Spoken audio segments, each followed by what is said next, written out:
it pays to be more careful today. If you look at the websites of tech vendors, you'll find that some of them have simply added new jargon such as digital, customer experience design, and blockchain, without first gaining expertise in those areas. A subset of these vendors simply searched for the term "it" and replaced it with digital, turning their content into plain nonsense. In today's digital era, should you take a real look at the criteria you have always used to evaluate vendors, there are a good many reasons to do so. Corporate goals have changed. Smaller companies are the future, as suggested at the Bloomberg Global Business Forum 2017. Second, strategies are no longer limited to the traditional four: low cost, product leader, complete solutions, and lock-in. Third, business models have changed so much you may not find comparable ones in the past. Fourth, a much larger number of shiny new technologies are out there today, although the ones that matter the most were probably invented in the 1990s or earlier. All these mean one thing: there's a need for change in the methods and in the skill sets. And that means a need to reevaluate the vendor selection criteria. Here are three that are probably the most important for organizations. 1. Do they understand the broader horizon?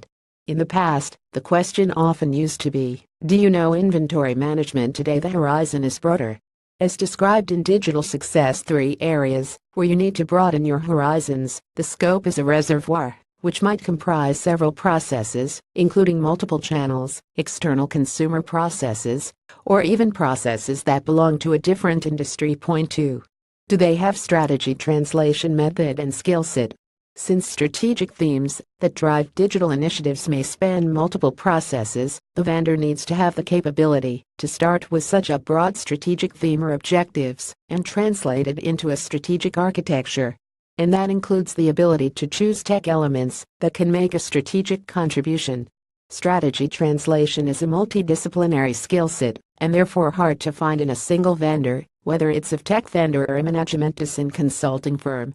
For your initiative success, though, the vendor, by themselves or with their partners, must bring strategy translation method and skill set to your organization. Point 3. Do they have the capability to define the most appropriate technology stack architecture?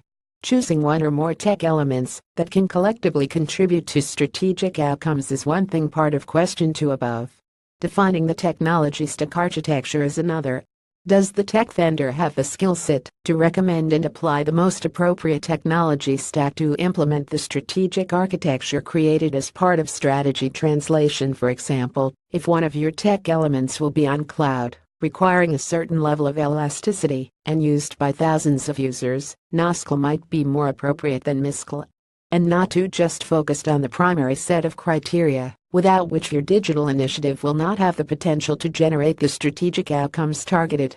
All other questions, relating to cost, schedules, etc., are important too, but secondary.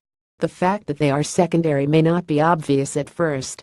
Only if the tech, when operational, fails to generate strategic outcomes will that become obvious. If potential vendors want to talk about their company in terms of vision, mission, and such things, request them to move it all to the end of the conversation or document. What's much more important is that they show you public or sanitized versions of actual similar projects they have done that demonstrate their capability in the primary 3 areas. While traditional vendor selection tools such as Gartner's are still very helpful, it's critical now to pay attention to the 3 most important selection criteria.